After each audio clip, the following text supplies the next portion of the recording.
Hello Keyforgers, we have reached the end of our second cycle of our deck opening and analysis series, which means we are on to Dark Tidings, the fifth and final set from Fantasy Flight Games. Let's get into it. Not cardboard, these ones. Is this the right way? Now, we did get an Evil Twin deck on our first one, so let's see if we can get as lucky on this one. Doesn't look like it. No, it's a blue Archon though, it's not green. The Diplomat of Electricity and Towers.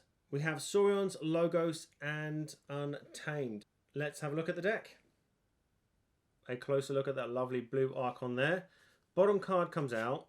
Tide card for Dark Tidings. We turn it over and we're starting out with Untamed.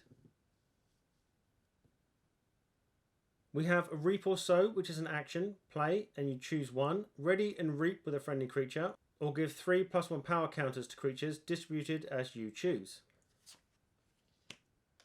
Myliobe, 4 power. While the tide is high, it gains Skirmish. Before fight, enrage the creature Myliobe fights and each of that creature's neighbours. Infighting is an action. Play. Each creature deals damage equal to its power to its right neighbour. Chinolia, 2 power elusive. After you play another creature, if the tide is high, gain 1 amber. All Tied Up is an action. You get an amber when you play it. Play, if the tide is high, gain 1 amber. Otherwise, raise the tide. A second All Tied Up. And a third All Tied Up. Ritual of Balance is an artifact. Action, if your opponent has 6 amber or more, steal 1 amber. Mushroom Man, 2 power. Mushroom Man gets +3 power for each unforged key you have. A second Mushroom Man. Gabook, 5 power. Destroyed. Discard the top card of your deck. If it is a creature, after Gabook leaves play, put that creature into play in Gabook's position in the battle line. A second Gabook. On to Shadows, we have Spores of Battle. It's an action. You get an amber when you play it. Play. A friendly creature captures 1 amber. Each creature with amber on it captures 1 amber from its opponent. Force the Grey, 4 power. Your opponent's keys cost +1 amber for each friendly creature with amber on it. Play. You may exalt a friendly creature. Decadence is an action. Play. Choose one. Exalt, ready and use a friendly creature. Or move 1 amber from a creature to another creature. Consul Primus, 3 power. It put a capture enhancement in the deck. Reap, move 1 amber from a creature to another creature. A second Consul Primus. And a third Consul Primus. Ultris Rostrum is an artifact. It's got a capture enhancement. Action, move 1 amber from a creature to another creature. Paraguardian, 6 power, 1 armor. Reap, you may exalt Paraguardian. If you do, ward each of its neighbours. Hedonistic Intent is an action. You get an amber when you play it. Play. Exalt each flank creature. Berry Riches is an action. Play. If the tide is high, move 1 amber from each creature to its controller's pool. Otherwise, raise the tide. Anklo Formation is an action. You get an amber when you play it. And when you play it, you choose one. For the remainder of the turn, a friendly creature gains Skirmish. Or exalt a friendly creature. For the remainder of the turn, each friendly creature gains Skirmish. Imperial Road is an artifact. Omni ability, play a Saurian card. That creature enters play stunned. And finally, on to a Logos. Talmage Steelheart, 3 power. It has a capture enhancement. Play. Give Talmage Steelheart a +1 power counter for each card you have played this turn, including this one. Static Charge is an upgrade. You get an amber when you play it. This creature gains, at the start of your turn, deal 2 damage to each of this creature's neighbours. P.I. Sweven, 2 power. Reap, if the tide is high, draw 3 cards. Infomorph, 4 power. It put 2 draw enhancements in the deck. Eddie, 3 power. Play, archive a card. Your opponent's keys cost +1 amber for each card in your archives. Novu Archaeologist, 4 power, and it has a capture enhancement. Action, archive a card from your discard pile. Data Forge is an action. You get an amber when you play it. Play, you may forge a key at +10 current cost, reduced by 1 for each card in your hand. Brain Eater, 6 power. After an enemy creature is destroyed fighting Brain Eater, draw a card. Anomaly Exploiter is an artifact. Action, destroy a damaged creature. The Archivist, 3 power, and it has a draw enhancement. If you archive the Archivist, archive it face up. Whilst the Archivist is in your archives, instead of picking up all of your archives, you may choose to pick up any number of cards in your archives. A second Archivist with a draw enhancement as well. Wow. Academy Training is an upgrade. If you control this creature, it belongs to House Logos instead of its original house. This creature gains Reap, draw a card. 2 Archivists with an Eddy in the deck and a Data Forge. Let's take a closer look.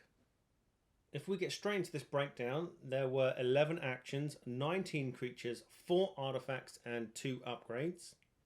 8 printed amber, 3 capture enhancements and 2 draw enhancements. We're playing Dark Tidings, so there were 6 cards that use the tide and 4 cards that can manipulate the tide, which is really good because it means that we can change that tide without taking those 3 chains if we have low tide or no tide. If we start out with amber control as usual, we've got quite a bit in this deck. In Logos we have the Eddy. Play, archive a card. Now archiving in this deck, very good, and we'll come to that later. Passive ability, your opponent's keys cost +1 amber for each card in your archives. Now, we have some lovely ways of manipulating our archives in this game. So unless our opponent is actually playing Dizania, there's a very high chance that we will be able to utilize our archives and hopefully win the game on our turn by key cheating. In Untamed, we had the artifact Ritual for Balance. Action on there, if your opponent has 6 amber or more, you steal one. It's nice if your opponent's on 6. We don't really have that many other ways to take them off in Untamed, so I can't see it being a sole control for our opponent's amber. Most of that is going to come from Saurion. We had 3 Consul Primus, which coincidentally put the 3 capture enhancements in our deck. Reap ability of move 1 amber from a creature to another. Very good for getting amber on our creatures onto our opponent's creatures, especially if we're going to take them out. We had Decadence. It's one of those choose one cards, so I can either exalt, ready and use a friendly creature, or like Consul Primus, move 1 amber from a creature to another creature. And again, if we look at the other artifact, Altruist's Rostrum, it got hit by one of those capture enhancements, but the action is move 1 amber from a creature to another creature. So our ability to manipulate amber on creatures in this game, very, very high. So we may not have to worry too much about capturing onto our creatures or exalting them. We had Force the Great, which would help in that respect. Our opponent's keys will cost +1 for each friendly creature with amber on it, and when we play it, we may exalt a friendly creature. And Spoils of Battle. A friendly creature captures 1, and then each creature with amber on it captures 1 from its opponent.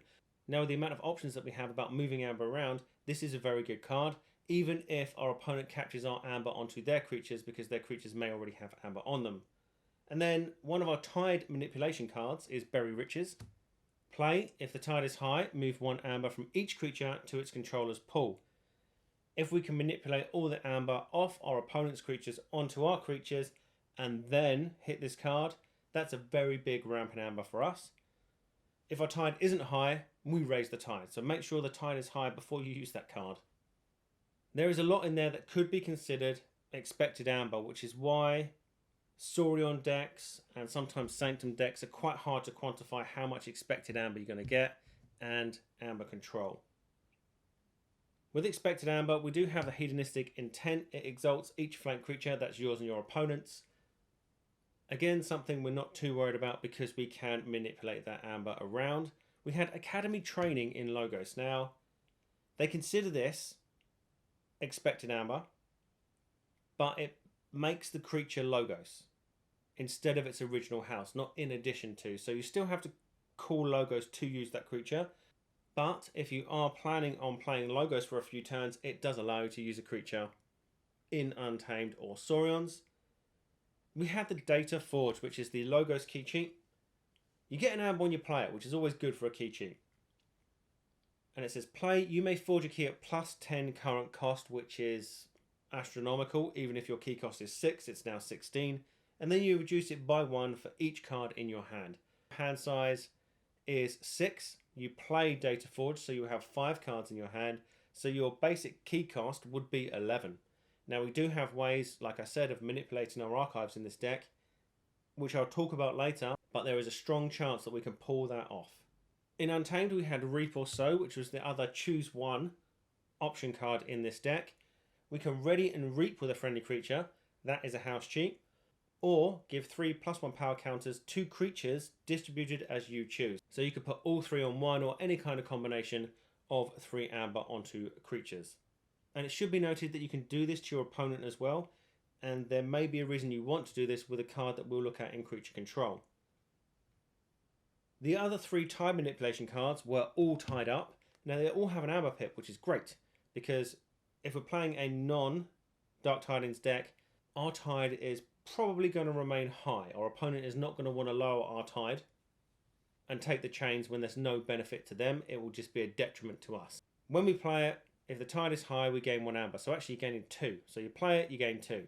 Otherwise you raise the tide. If you can put these in our archives and have a good turn in Untamed, we could probably get 6 amber from these. We did hit a Chinolia, 2 power elusive. Passive ability of after you play another creature, if the tide is high, you gain 1. So edge your hunting witch, but your tide must be high. I think there was about 3 or 4 other creatures in Untamed, so keeping this on the board so we can get our Saurions and our Logos creatures out. We've only got 19 creatures in the deck. It is a nice generation of amber, especially if you have a handful of creatures. And again, the way we can manipulate our archives, this could work very, very well. Unfortunately, there was no artifact control in the deck, which is upsetting because I feel that it would have been a nice all-rounder then. But creature control, if we start with Saurions, we have the Anklo formation. Sorry, we do have another choose one option card in our deck, and it's this one. For the remainder of the turn, a friendly creature gains skirmish, or if I exalt a friendly creature, for the remainder of the turn, all my creatures gain skirmish. As we've seen, we can easily move that amber around, so exalting it to give all my creatures skirmish, not a problem. In Logos, we had an artifact anomaly exploiter, action, destroy a damaged creature, which might combine quite well with static charge, which is an upgrade. At the start of your turn, so before you even hit the forge a key step, this will fire, deal 2 damage to each of the creature's neighbours, which is a nice setup for Anomaly Exploiter. And then we have the Milobe in Untamed. While the tide is high, it gains skirmish. And then before fight, you enrage the creature it fights and each of that creature's neighbours. So having skirmish and being able to fight, deal damage, and then enrage 3 creatures, very powerful ability. Enrage, again, like stun, very, very annoying. And then when we talked about the Reap or Sow and putting +1/+1 counters on our opponent's creatures, might help out for infighting. This can be considered a board wipe. It's not always going to work, but if it's in your deck, you need to really think about where you're placing your creatures in your own battle line. Because if you want to play this and you've placed your creatures wrong, it can be just as bad for you as it might be for your opponent. Each creature deals damage equal to its power to its right neighbour. And that is if you are looking at your battle line. So it's as your opponent is looking at their battle line. So it's going left to right. Apart from artifact control, if I was going to say it was lacking anything, I would say it's lacking a little bit of creature control in there.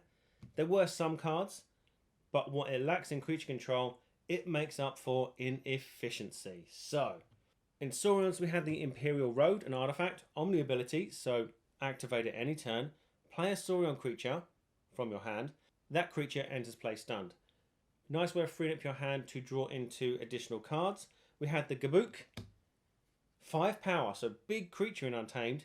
And then the destroyed ability of discard the top card of your deck. If it's a creature, it replaces Gabook in their position in the battle line. Brain Eater in Logos. After an enemy creature is destroyed fighting Brain Eater, draw a card. And then we had the P.I. Sweven. 2 power with a Reap ability that I think is really broken, especially if you can manipulate the tide without taking the chains. If the tide is high, draw 3 cards. Now if we think back to that Data Forge, right there, we've got things that can draw cards. So the Academy training, if we put it on a Logos creature, with a reap ability like P.I. Swevens, we'll reap if the tide is high and we're drawing 4 cards. That's over half of your card limit that you're drawing in one turn. Forget draw enhancements. Awesome. And then to top it off, when we talk about archiving, we have the Archivist, and we have 2 of them. Both of them hit the 2 draw enhancements in the deck, which is insane. They're both rares, and they have a passive ability of, if the Archivist is in your archives, it gets archived face up. So it's the only card that's archived face up. And it says while it's in there, instead of having to take your entire archives, you can choose to pick up any number of cards in your archives. That's nuts, that is. Absolutely insane. As for recursion, we do have the Novu Archaeologist. It hit a capture enhancement with the action archive a card from your discard pile. So actually being able to put these cards into our archives and being able to pick and choose which ones we pull out makes our Eddie a hell of a lot stronger, and is a nice setup for Dataforge, because we don't have to take our entire archives if we want to get to, say, Infighting or Bury Riches. We can just pick that card out. If I pull that off, I will try and record it, or at least take a photo and share it with you, because that is something that is one of those rare things sometimes you get in Keyforge, where all the cards align and you pull off a cracking Dataforge and you're like, GG. You can't get mad. Your opponent can't get mad if you do that, because it would be awesome to see. There are a few cards that didn't appear really anywhere else. So that's the Infomorph, which put the 2 draw enhancements in the deck. The Talmage Steelheart, 3 power with that capture enhancement, and then you give it a +1 power counter for each card you have played this turn, including that one. So if you just played the Talmage, it's a 3 power with a +1 counter. If you had a big turn and archived all your Logos cards, and then you're going to play a Dataforge, it's very possible you could have a nice 8, 9, 10 powered Steelheart on the board. Paraguardian, 6 power, 1 armor, reap. You can exalt it. Like I said, don't mind exalting. If you do, ward each of its neighbours. Nice way to protect, like your Chinolia or your Eddie. And then we had 2 Mushroom Man. 2 power, but it gets +3 power for each unforged key you have. So you play it turn 1, and it's an 11 power creature, because you have 3 unforged keys. So the better you're doing in the game, or the more keys you have in the game, should I say, the weaker these get. Dexter Keyforge scored it at 56, which I think is probably a little bit low, because I do feel that you can probably ramp quite quickly in here, especially if you can get that archive going. They said it was among the worst 25% of decks, according to just SAS, that is. And that seems to be happening with the last couple of decks we opened, actually. I think we had a very good first series when we went through one of each deck, and these ones probably not scoring as high, but actually I think this one, and especially the last one, probably do quite well. But that's me ranting, so all that's left for me to say is good luck, have fun, keep forging.